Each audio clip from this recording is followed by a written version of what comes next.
하나님은 공의로우신 분이신데 어떤 관계에서 어떤 상황에서 심판을 하시는 겁니까?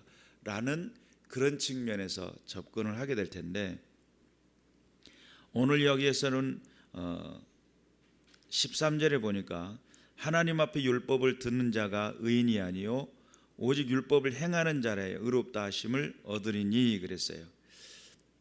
여기서 듣는다라고 하는 건 청취자를 말해요. 앉아서 듣고만 있는 거예요. 하나님의 말씀을 듣기만 한 겁니다. 듣는 것도 어딘데 이렇게 생각할 수 있잖아요. 듣기만 하는 겁니다.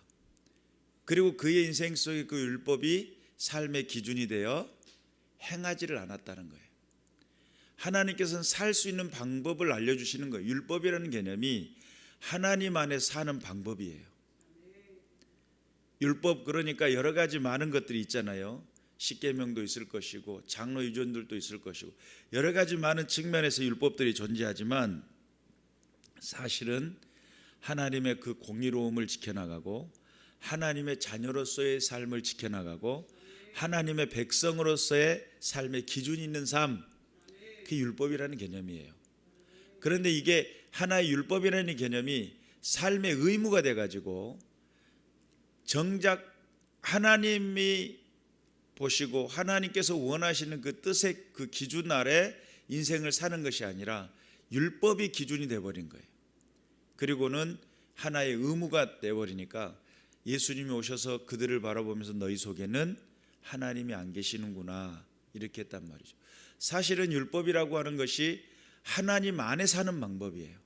하나님의 명령을 지켜나가고 하나님의 뜻을 준행해 나가는 것, 하나님의 백성으로서 선택하고 하나님의 자녀로서의 삶의 기준을 정하는 것, 그것이 율법인데, 그런 측면에서 오늘 여기에서는 듣는 자는 청취만 하는 사람은 의롭다 하실 수가 없다는 거예요. 행하는 자라야 의롭다 하심을 얻게 될 것이다. 율법이 없는 자는 율법이 없는 대로 망할 것이고 율법이 있는 자는 율법이 있는 대로 망하게 될 것이다. 율법 때문에 심판을 받게 될 것이다. 자, 그런 측면에서 보면 율법이라고 하는 그 자체가 약간 형평성에서 좀 어긋나는 것 같은 그런 경향성을 가지고 있는데, 오늘 여기 바울 목사님은 아주 명쾌한 답을 내놓습니다. 양심이 증거가 되어 그 생각들이 서로 혹은 고발하며 혹은 변명하여 그 마음에 새긴 율법의 행위를 나타내느니라. 사실은 율법이 있는 시대에는 율법을 통해서 심판을 하고, 율법이 없는 시대 때는 양심이 증거하는, 여기서 증거하다라고 하는 이 단어가 간증하는 그런 뜻이에요. 그러면 양심이 뭘 간증한다는 거예요? 저에 대한 간증을 하는 겁니다. 내 자신에 대한 간증을 하는 겁니다.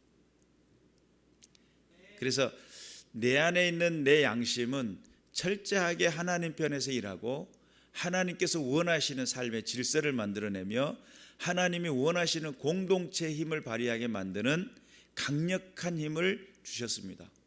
그리고 그 양심은 무엇에 영향력을 끼치게 되냐면 하나님의 공의라고 하는 개념 안에 영향력을 끼치게 됩니다. 그래서 하나님의 그 공평하심이라고 했을 때 하나님의 그 공의로움이 이 땅에서 이루어지고 성취되게 하시기 위해 우리에게 양심을 주셨고, 그 양심은 모든 공동체 안에 서로의 관계 속에서 서로의 그 만남과 그 공동체 안에서 뭐가 흐르도록? 하나님의 공의로움이 흐르시도록. 이게 양심이 역사하는 가장, 먼저는 내 개인적인 측면에서 내 양심은 바르게 살라고 명령하는 것이죠.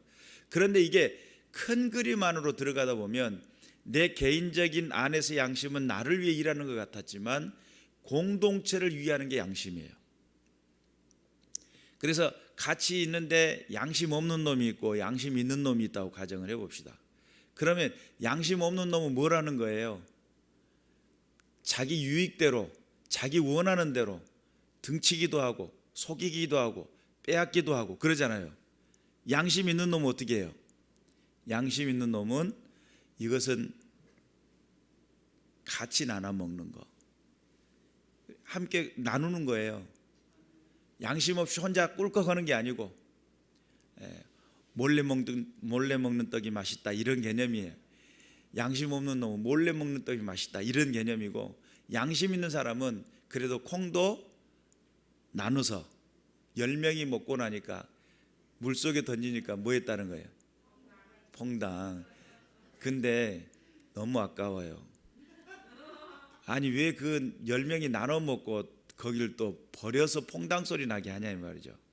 그래서 우리가 이제 조금 더 지혜롭게 물속에 던지지 않고 함께 나누면 얼마나 좋습니까? 그런 측면에서 보면 양심이라고 하는 것은 내 개인의 어떤 유익이라고 하는 그런 측면에서 바르게 하고 정직하게 하고 성실하게 하는 아주 중요한 부분이기도 하지만, 이것이 하나의 각 사람에게 미쳐지는 그 영향력이 서로의 시너지 효과가 일어나고 공명되는, 그래서 양심가가 많은 공동체 안에는 서로 그 양심이 공명이 돼가지고 하나의 또 율법이라고 하는 규칙을 만들어내요. 사실은 율법이라는 것이 어떤 딱 정해진 논리로 다른 우상을 만들지 말고 안식일을 거룩 지키라 뭐 이런 어떤 십계명의 이야기를 했다고 가정을 해봅시다. 사실은 하나님 안에서 하나님을 사랑하는 마음에 하나님을 배웠다 보니까 하나님처럼 무언가를 만드는 것이 잘못된 거야. 그리고 또 하나님을 섬기지 않는 게 잘못된 거야. 실은 양심은 너무나 바르고 정직해서 하나님을 사랑하고 애틋한 그 마음을 가지고 있는 그 사람들에게는 십계명을 이야기하지 않아도 도리를 안단 말이에요. 하나님의 도리를. 내가 사랑하는 여인이 있으면 그 여인에 대한 도리가 있어요.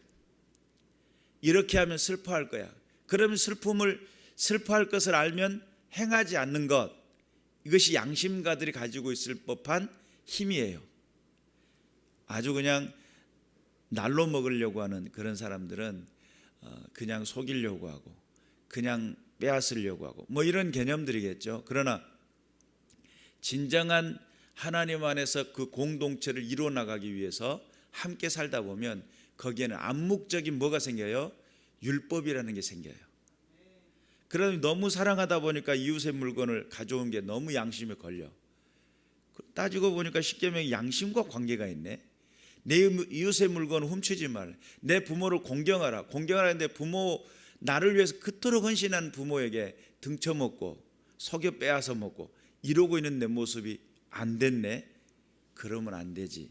사실은 십계명이라는 개념을 전체적으로 이해할 때 내 양심은 그 계명을 알기도 전부터 부모를 사랑하라고. 안 믿는 사람들도 패드립 치면 뭐라 하잖아요.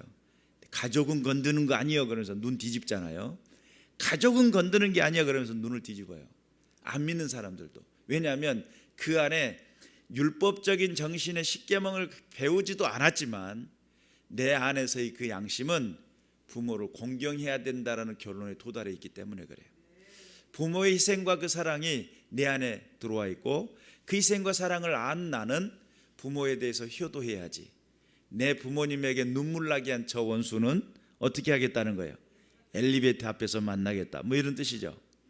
그러니까 우리가 양심이라는 개념이 왜 율법과 견주어서 이야기하느냐라고 했을 때, 율법이라는 것이 전체적으로 하나님 안에 백성으로서 사는 삶이라고 한다면, 또 율법이라고 하는 게 하나님의 자녀로서 선택의 기준이라고 한다면, 양심은 내가 하나님과 관계가 온전히 맺어졌다면, 지난주 주일에도 제가 말씀을 드렸죠. 착한 양심 그랬을 때 이 착한이라고 하는 단어가 아가도스라고, 어떤 청년이 예수님을 찾아와 가지고 무슨 선한 일을 하여야, 내가 어떤 선한 일을 하여야 영생을 얻겠습니까? 여기서 선한 일이라고 하는 게 아가도스라는 개념이에요. 그때 예수님께서 선한 분은, 아가도스는 오직 한 분 하나님밖에 없다라고 이야기했어요. 양심이라고 하는 것이 하나님의 신성이 깃들어 있고 하나님의 성품이 깃들어 있고 하나님의 능력이 깃들어 있는 것이 양심입니다. 그러나 하나님을 떠나 있는 사람들, 하나님 앞에 떠나 있고 또한 세상의 모든 공중권세, 악한 영 어둠의 권세가 장악하고 있는 그 세대 가운데 살아가는, 어그러지고 거스리는 세대를 살아가는 그 모든 죽어있는 양심들은 결국은 빛을 내지를 못해요. 사실은 하나님께서 함께 하셔야 진정한 양심이 회복이 된다는 사실을 믿으시기를 주님의 이름으로 축원합니다. 내 안에 하나님이 오셨을 때, 그래서 중생하면서 찾아온 변화 중에 한 가지예요. 하나님의 성령이 내게 딱 다가오면서, 여러분 예수님이 그런 말씀하잖아요. 회개하라, 천국이 가까이 왔느니라. 근데 여러분, 회개하라고 할 때 나 회개하고 싶은데 하면서 눈물 안 난 적 많죠? 하나님 용서해 주세요. 근데 맹송맹송할 때가 많잖아요. 왜 그러냐면 내 안의 양심이 아직 하나님의 성령과 더불어 함께 증언하고 있지 않기 때문에 그래요. 그래서 성령께서 내 안에 딱 들어오셔가지고 먼저 청소하는 것이 마음의 청소, 내 양심의 청소를 해버려요. 그리고 내 양심을 청소를 딱 해버리니까 나도 모르게 과거로부터 일어났던 모든 죄악들이 양심이 간증하듯이 증언을 하는 겁니다. 그것이 자복하는 마음, 회개하는 마음이 되는 거예요. 그러므로 양심이 증거가 되어 그 사람, 그 생각들이 서로 혹은 고발하며 혹은 변명하여 그럽니다. 고발하는 건 뭐고 변명하는 건 뭐예요? 양심이 살아나니까 진짜 그러려고 한 것은 아닌데 내가 그때 그랬단 말입니다 하고 그때 회개하는 겁니다. 그래서 진정한 참다운 회개는 언제 일어나는가? 성령의 내주하심을 통해 뭐가 살아날 때? 내 죽어있던 양심이 회복이 될 때. 그래서 중생한 사람들에게 찾아오는 변화 중에 한 가지가 양심의 변화예요.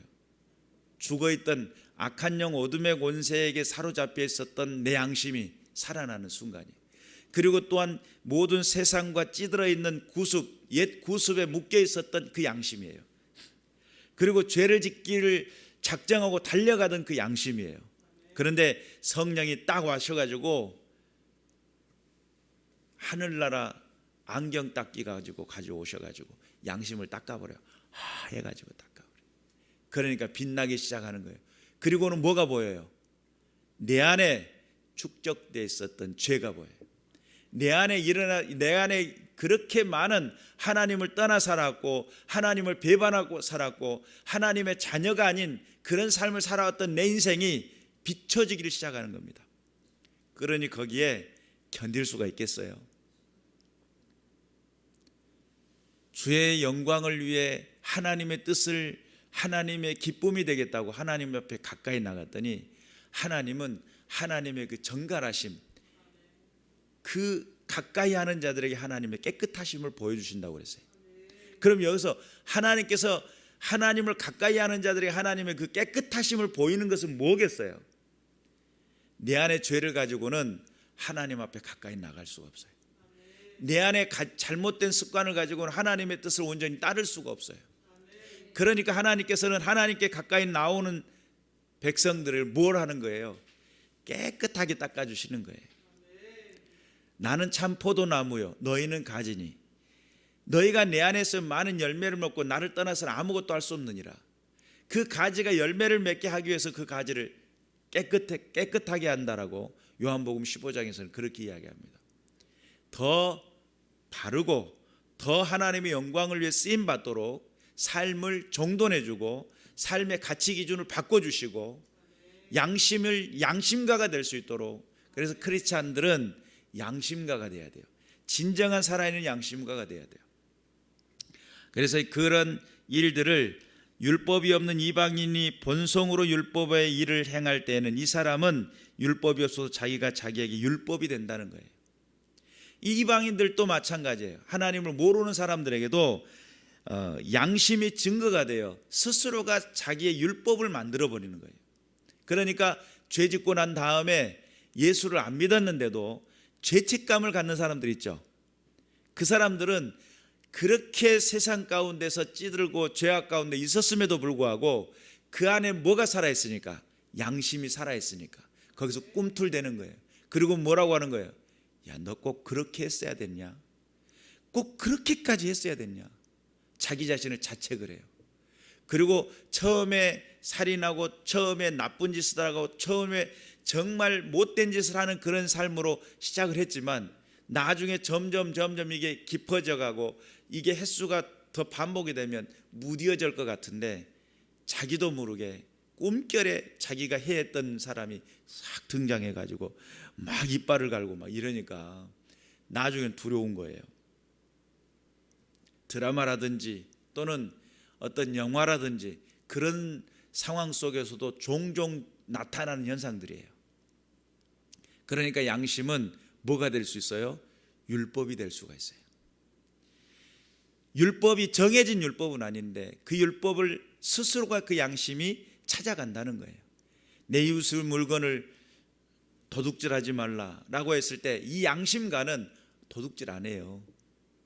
내 이웃을 살인하지 말고 간음하지 말라. 양심가는 살인하지 않고 간음하지 않아요. 왜냐하면 그 안에 양심이 뭘 이야기해요? 너 그러면 안 돼. 그것이 율법이 된 거예요. 십계명을 배우지도 않았는데 십계명을 해가고 있네요. 결론적으로 양심이 율법이 없을 때는 양심의 심판을 통해서 심판을 받게 될 것이고, 율법이 존재하는 상황 속에서는 율법이 그들의 인생 속에 심판의 기준이 되어 세상을 하나님이 심판하시게 된다는 사실을 믿으시기를 주님의 이름으로 축원합니다. 그리고 또한 16절에 보니까 곧 나의 복음에 이른 바와 같이 하나님이 예수 그리스도로 말미암아 사람들의 은밀한 것을 심판하시는 그날이라. 심판은 도대체 언제 하시는가 라고 했을 때 심판은 우리 하나님께서 정하신 그날이에요. 그 정하신 그날은 예수님이 이 땅에 오신 목적 두 가지가 있다고 그랬어요. 첫 번째는 철저하게 세상 사람들을 위해서 당신의 생명을 내어주시고 많은 백성들을 구원하시는 게 목적이에요. 그리고 또한 두 번째는 그 구원하시기 위해서 죽으셨다가 다시 부활하셔가지고 부활의 생명으로 오시는데 세상 많은 사람들을, 선한 일을 행한 사람들은 의인의 부활로, 악한 일을 행한 사람들은 악인의 부활로 부활하는 그날에 심판의 주로 오시기 위한 예수 그리스도의 사명입니다. 그러면 1차적으로 세상을 구원하는 방식은 이미 예수님께서 십자가에 죽으심으로 이루어졌죠. 그러면 지금 앞으로 이루어질 것은 뭐겠어요? 이 땅에 진정한 심판의 주 만왕의 왕으로 오시는 예수의 재림의 날, 그 재림의 날을 심판하시는 그날이라고 보시면 됩니다. 그래서 큰 틀 안에서는 예수의 재림이고 개인적인 심판이 있어요. 개인적인 심판은 내가 이 땅에 삶을 살다가 죽음에 이르렀을 때, 그러면 죽음 앞에 도달했는데 하나님이 너에게는 복음의 기회가 있었음에도 불구하고 따르지 않았던 너를 내가 책망한다. 내가 너를 위해 보여주었던 그 놀라운 그 사랑을 받아들이지 않았던 그것을 내가 너를 정죄한다 라고 하는 그런 심판이 있겠죠. 자, 그런데 이게 한 개인의 심판이 될 수도 있고 하나의 가정의 심판이 올 수도 있습니다. 그토록 화목하라고 이야기했건만 너희들의 마음속에 미움이 있고 다툼이 있고 원망이 있고 시기가 있고 그 가운데 살인이 존재하니 너희 가정은 이제 깨져야 되겠다. 가정의 공동체가 깨지는 방법일 수도 있습니다. 사회라고 본다면 여러분, 바벨론 포로를 당했던 그들, 바벨론에게 멸망당했던 남유다, 그들에게는 어떤 일들이 있었어요? 너희는 바벨론의 포로가 되어 70년 동안 유리하고 방황하게 될 것이다. 노획물을 획득하듯이 너희들은 포로가 되어 그 땅에서 유리하고 방황하는 인생을 살게 될 것이다. 70년이 지난 다음에 다시 돌아오게 될 것이다. 이렇게 이야기했을 때 한 나라의 심판, 그렇죠, 한 민족의 심판도 그런 측면에서 이루어질 수도 있습니다. 그러나 전체적인 하나님의 전반적인 인류를 향한 심판은 결론적으로 예수 그리스도가 이 땅에 심판의 주요 만왕의 왕으로 오실 때입니다. 그리고 하나님께서 우리에게 심판을 하실 때 명분이 분명하죠. 어떤 명분이에요? 내가 너를 위해 독생자 아들을 아낌없이 주었음에도 불구하고 너는 나를 믿지 않았구나 라고 하는 그런 심판이겠죠. 그런데 그 심판은 결론적으로 하나님 앞에 원수가 되어지는 그런 상황이 되는 겁니다. 아들을 죽게 한 원수예요. 내가 죽게까지 너를 사랑했는데 그걸 받아들이지 않았다고 라고 했을 때 그 받아들이지 않는 그 모든 것들에 대한 하나님의 심판이겠죠. 그러면 우리가 생각하는 적당한 심판이겠어요? 눈 뒤집히는 심판이겠어요? 우리가 생각하는 그래 그럴 수도 있었겠네 라고 이해가 되는 심판이겠어요? 아니면 철저하게 너는 지옥, 벗어날 수 없는 지옥, 마귀가 너를 포기하지 않을 것이다 막 이러면서 그렇게 하는 강력한 심판이겠어요? 우리가 하나님 앞에 어떠한 심판의 자리에 설 것인지는 긍휼이 있는 자는 긍휼이 있는 심판이요, 긍휼이 없는 자는 긍휼이 없는 심판을 받게 될 거라고 성경은 이야기하죠. 심판이라는 개념을 이해할 때 내가 이 땅에서 무엇을 하는 것이 긍휼이겠어요? 내게 하나님께서 요구하시는 그 긍휼은 뭐겠어요? 내가 하나님으로부터 긍휼을 받아서 용서함을 받고 영원한 하나님 나라의 백성이 된 것이 긍휼이라고 한다면, 너도 하나님의 그 사랑을 받을 수 있으며, 너도 하나님의 인도하심을 받을 수 있으며, 너도 하나님의 자녀가 될 수 있단다 라고 알려주는 게 긍휼이겠죠. 긍휼이라니까 빵 하나 나눠주면서 내 긍휼을 이해하고 나중에 주님 앞에 설 때 꼭 이야기해줘. 그것도 어떤 측면에서 긍휼은 긍휼이겠죠. 그러나 큰 틀 안에 진정한 생명을 건지는 그 긍휼은 하나님 앞에 용서를 받을 수 있는 더 강력한 하나님 앞에 상급을 받을 수 있는 그 놀라운 은혜의 자리가 된다는 사실을 믿으시길 바라고, 여러분 주변에 여러분 까닭에 예수 믿는 믿음의 군사들이 많아지시기를, 여러분 까닭에 주를 향한 찬송하고 예배하는 믿음의 백성들이 많아지시기를 주님의 이름으로 축원합니다. 전도는 멈춰지면 안 되겠죠. 그것이 하나님의 긍휼을 나누는 비결이에요. 그리고 내가 하나님 앞에 심판대 앞에 섰을 때에 하나님께서 원하셨던 그 복음, 그 복음을 위해 내가 힘쓰고 애쓰다 지금 왔습니다. 그때 하나님이 뭐라고 그래요? 안다 내 아들아 내 딸아, 네가 그 땅에서 수고하며 한 영혼 살리기 위해 그 노력했던 그 수고를 내가 보았노라 노라 이렇게 에코를 넣어가지고 우리에게 말씀하지 않겠습니까? 네가 그것에 수고하고 애쓰고 노력했던 긍휼을, 하나님의 그 긍휼을 나타내려고 노력했던 그 삶을 내가 안다. 너의 그 무관심이 아니라, 너의 그 마음속에 이미 잊혀져 버리는 그런 생각이 아니라, 너의 고집을 주장하는 그런 모습이 아니라, 내 복음을 위해 참고 인내하고 내 복음을, 내 사랑을 위해 네가 수고하고 애썼던 그 현장을 알고 그 노력을 알고 그 눈물을 내가 보았다. 착하고 충성된 나의 종아 이래야 되는데, 약하고 무익한 종, 그러면서 농디에서 뭘 꺼낸다고요? 개나리 12개 묶음. 근데 이게 개나리면 좋겠는데 다른 거면 어쩔까 걱정스럽습니다. 우리가 하나님 앞에 용서받을 수 있는 기회가 있으시기를 주님의 이름으로 축원합니다. 자, 여기에서 우리가 한 가지 더 기억해야 될 것은 복음을 듣는 자가 의롭다 행함을 의롭다 하심으로 보지 않는다는 거예요.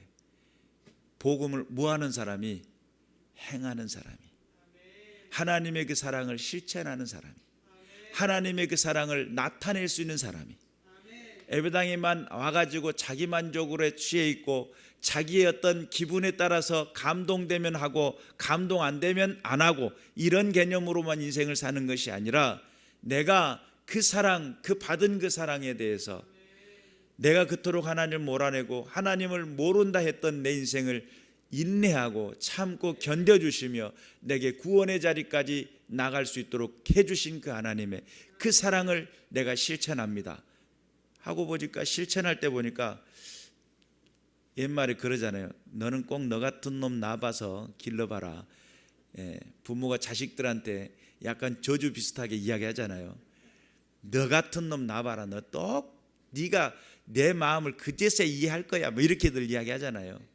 근데 내가 전도하려고 가서 보니까 나 같은 더 험상궂은 놈이 앉아가지고 아주 진상 중에 그런 진상이 없는데 하나님은 내게 무슨 마음을 줬어요? 긍휼한 마음을 줬고 은혜를 베풀 마음을 줬고 전도할 마음을 줬는데 가까이 다가가면 다가갈수록 보니까 어쩌면 성깔이 나랑 튀는 성깔이요. 어쩌면 내 마음에 막 불같이 올라와요.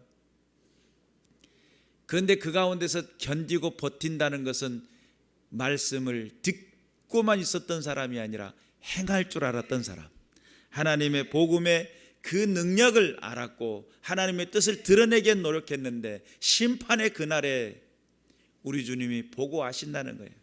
착하고 충성된 나의 종아라고 했을 때 이 착하고 충성된 나의 종은 복음 앞에 견딜 줄 알고 복음 앞에 노력했으며 그 가운데 견디다 눈물 흘리며 하나님 오늘 하마터면 상 엎고 그냥 올 뻔했는데 참게 해주시니 감사합니다 라고 기도하는 그 기도의 소리를 알았다는 거예요. 그리고 하나님 우리에게 말씀하시겠죠. 착하고 충성된 나의 아무개야. 여기 아무개는 박 아무개가 될 수 있고 김 아무개가 될 수 있고 강 아무개가 될 수가 있어요. 여기서 이 아무개는 누가 됐든지 간에 하나님의 뜻을 준행하고 지켜 행할 줄 아는 믿음의 사람들을 통해 하나님은 그 심판의 그날에 영화롭게 해주실 줄로 믿습니다. 깨어있어서 날마다 주의 말씀 앞에 든든히 서고 하나님의 영광을 위해 귀하게 드려지고 쓰여지는 믿음의 군사들 되시길 바라고 어지럽고 온탁한 이 세대 속에 양심이 증거가 되어 서로 혹은 고발하며 혹은 변명하고 마음에 새긴 율법의 행위를 나타내게 되는 그 심판의 그날에 이 땅에 율법을 존재했지만 그 율법을 지켜나가기에 우리가 육신으로는 이걸 지킬 수 없다라고 사도들이 이야기했던 것들입니다. 그러나 그것을 지키고 행할 수 있는 그 비결의 내면 안에는 신성, 하나님의 아가도스의 그 신성이 깃든 양심의 회복이야말로 하나님의 율법에 더 가까이 나가게 되는 하나님이 만드신 그 진정한 그 율법의 원천적인 지키기를 원했던 그 기본적인 마인드로 들어가게 되는 그 결론 앞에 도달한다는 사실을 믿으시길 바라고 깨어서 주님 앞에 영광을 돌리되 듣고만 앉아있는 존재가 아니라 듣고 행할 줄 아는 믿음의 군사들 되셔서 그 심판의 그날에 하나님 앞에 착하고 충성된 종 컴온 이렇게 이 품 안으로 달려와 이렇게 안아주셔야 되는데 이렇게 해가지고 딱 목을 졸라가지고 너는 오늘 여기서 딱 한 번에 보내야 되겠다 이러면 곤란해지는 겁니다. 깨어서 주님 앞에 신실된 믿음의 군사들 되시기를 주님의 이름으로 축원합니다. 기도하겠습니다.